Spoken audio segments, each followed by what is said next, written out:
Dari anime Menhera, ayam jago lawan kaiju, sampai assassin yang nyari calon bini. Inilah anime Spring 2026 terbaru yang wajib kalian semua tonton. Nomor 1, Marriage Toxin.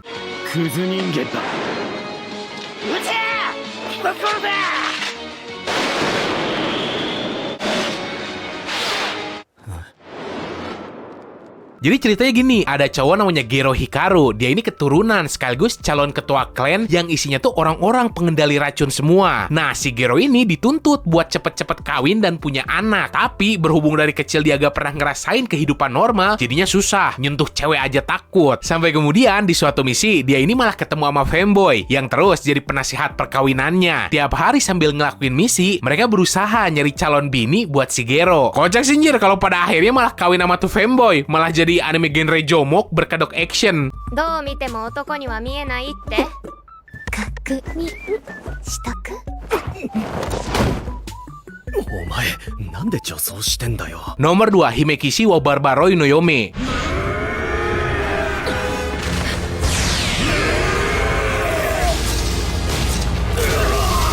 Daerah timur sama barat udah ratusan tahun musuhan dan perang mulu karena beda ideologi sama budaya. Daerah timur dianggap sebagai daerah orang barbar, sedangkan barat kayak ala-ala Eropa abad pertengahan. Nah, di perang kali ini pasukan dari barat dipimpin seorang kesatria cewek bernama Serafina. Dia ini sebenarnya kuat, tapi tiba-tiba muncul jenderal dari pasukan barat yang nantang duel. Sampai akhirnya si Serafina kalah. Tapi bukannya dimatiin, nih cewek malah dibawa ke timur, bukan sebagai tahanan perang, melainkan jenderal tadi yang bernama Feor ngeklaim si Serafina sebagai bininya.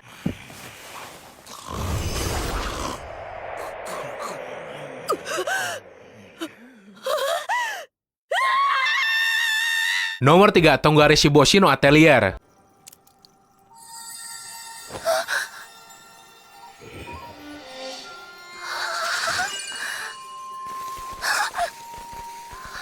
Entah kenapa nih anime disebut anime Zionis nih, gara-gara dipromosiin UNESCO, padahal jelas-jelas autornya ngedukung Palestina. Intinya ya, anime ini tuh berfokus ke kisah seorang bocil bernama Koko. Dia ini dari dulu tertarik dan suka banget sama sihir, tapi karena kata orang sihir tuh cuma bisa dipakai sama orang-orang tertentu, akhirnya dia kudu ngubur cita-citanya jadi penyihir. Sampai kemudian dia ketemu sama cowok bernama Kifri. Dia ini adalah seorang penyihir, dan setelah tahu rahasia besar kalau ternyata siapapun bisa jadi penyihir asal punya tinta khusus sama pena, si Koko nyoba ngegambar mantra dari buku yang dia dapat dulu. Isi buku itu ternyata mantra terlarang semua. Dan mantra yang dia gambar malah bikin emaknya sendiri kejebak di dalam kristal. Demi nyelamatin ibunya itu, si Koko akhirnya jadi murid si Kipli sambil nyari mantra buat nge-cancel sihir yang bikin ibunya jadi kristal.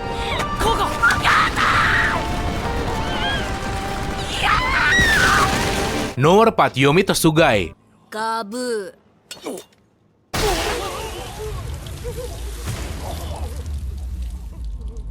Gabu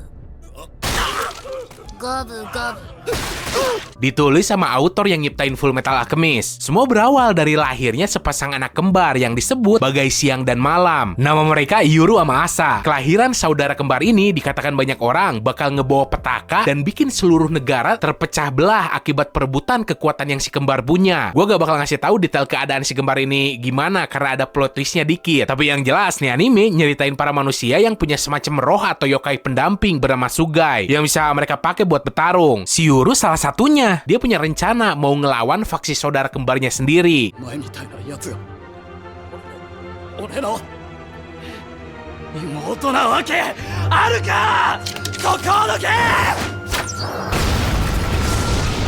Nomor 5, Liar Game. 本当にバカ正直な子だね。私は弁護士などではない。君をゲームの入り口に送り届ける案内人だったってわけ。 Nih anime hero-nya goblok banget sumpah. Entah karena terlalu polos atau emang tolol. Jadi kan ada cewek namanya Kanzaki Nao. Dia ini terkenal banget sebagai cewek paling lugu dan gampang percayaan sama orang. Nah, suatu hari dia ini dapat duit sekoper isinya 100 juta yen. Dan dipaksa kudu ikut permainan misterius bernama Liar Game. Tugasnya dia kudu nyolong 100 juta lain milik musuhnya. Yang jadi musuhnya ini ternyata bekas guru sekolahnya dulu. Karena dimanipulasi tuh guru, si Kanzaki malah ngasihin duit punyanya sendiri secara sukarela. Ngerasa ditipu dan putus asa, akhirnya si Kanzaki nyari bantuan dari seorang penipu handal bernama Akiyama yang baru bebas dari penjara. Dari sini mah mereka berdua kerjasama buat menangin Liar Game. ほらこちらで作業なさってる。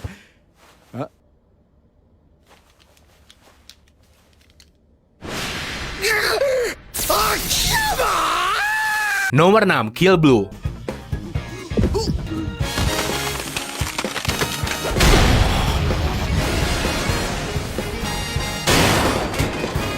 Jadi ceritanya ada assassin terkenal bernama Ouga Mizuzo. Dia ini biarpun udah umur 39 tahun, tetap jadi salah satu assassin yang terkuat. Setelah nyelesain sebuah misi, dia ini tiba-tiba disengat sama tawon misterius. Efek dari toksin yang dikeluarin sengatnya tuh malah bikin si Ogami jadi anak SMP umur 13 tahun lagi. Mirip-mirip kayak detektif Conan. Nah, dengan tubuh barunya itu, dia kudu ngejalanin kehidupan sebagai remaja biasa, sambil ngejalanin misi sekaligus ngedeketin anak CEO di sekolah barunya, yang ternyata anak dari perusahaan yang nyiptain tawon tadi. Ya bayangin aja malu gimana kocaknya bapak-bapak umur hampir 40-an nyoba berbaur sama anak SMP dan nyoba PDKT sama anak CEO tadi supaya si Ogami bisa dapat penawar racun dan balik ke tubuh aslinya.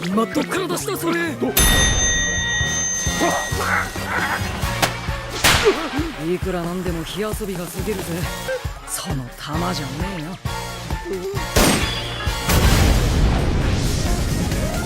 Nomor 7, Nippon Sangoku. 家の力がなけりゃ何にもできんクズめ。私は大だけやだ。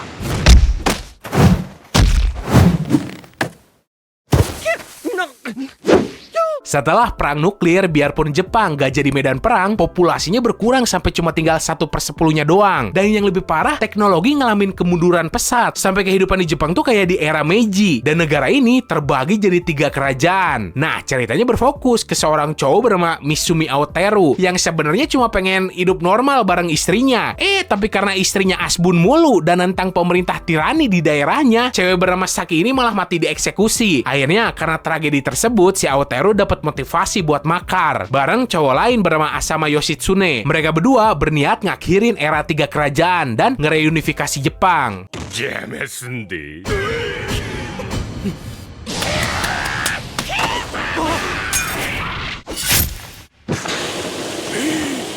魔するんやったら帰ってや。 Nomor 8, Akane Banashi. なめたこと言ってんじゃねえぞこの。やめろ。 Jadi kan ada seni yang namanya rakugo, sebuah seni tradisional ngedongeng depan banyak orang. Nah, si tokoh utama, cewek bernama Akane, suka banget sama rakugo, terutama rakugo bapaknya. Tapi karena sebuah tragedi, bapaknya ini malah dibuang dari perguruan rakugo dan berhenti. Dari sini mah si Akane jadi punya semacam dendam pribadi. Dia bertekad jadi pendongeng handal dan ngebuktiin ke orang-orang kalau cara bapaknya bawain rakugo tuh yang terbaik. 荒川一門の真打ちになるあの男に私が証明する。 Nomor 9, Snowball Earth. 環境の防御消滅しました。 なんで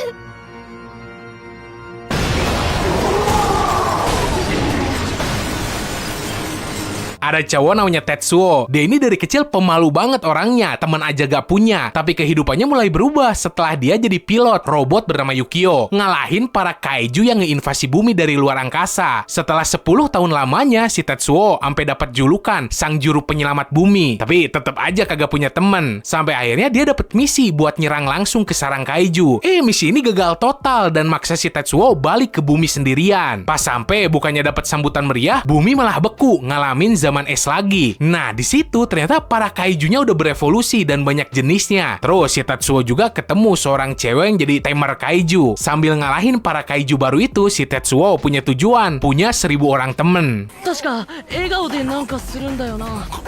なんだっけ。急げ急げ。とりあえず笑顔。怪しい。 Nomor 10, Niwatori Fighter. 待たせたな。戻ってきたぜ。 Anime kocak yang nyeritain seekor ayam jantan yang sering patroli ngelilingin kota. Tapi gak banyak orang tahu, ternyata ayam ini tuh ayam jago pelindung umat manusia. Tiap hari pasti ada aja kejadian absurd di mana nih ayam ngelawan musuh-musuh yang gak masuk akal. Bahkan kaiju pun sampai dilawan.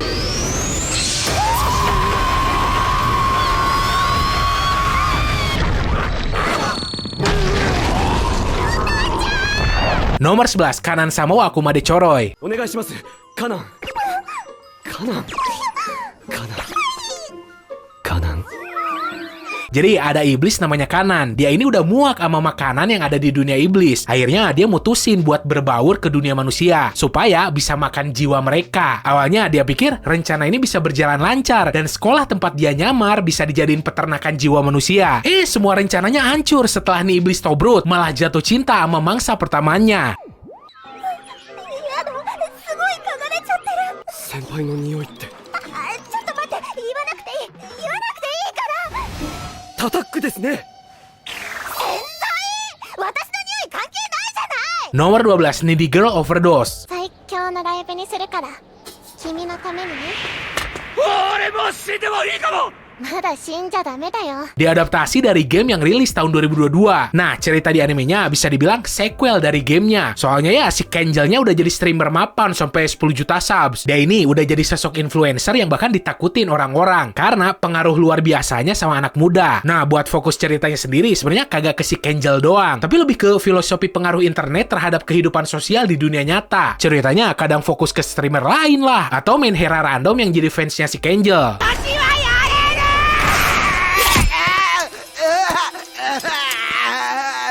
やってやる殺してやるお前のせいで私は火が待ってる Oke, segitu aja buat hari ini. Paling itu doang sih yang gue rekomendasiin. Sisanya mah kebanyakan sequel. Terus paling anime romcom ampas, mimpi basah autor. Kayak otaku atau cowok gak populer tiba-tiba dideketin sama Gyaru atau cewek paling cantik di sekolah. Entah udah berapa ratus konsep anime kayak gitu. So, semoga lo enjoy dan bisa nambah informasi lo seputar dunia anime manga. Sekian dari gue, sorry kalau salah kata. Bye!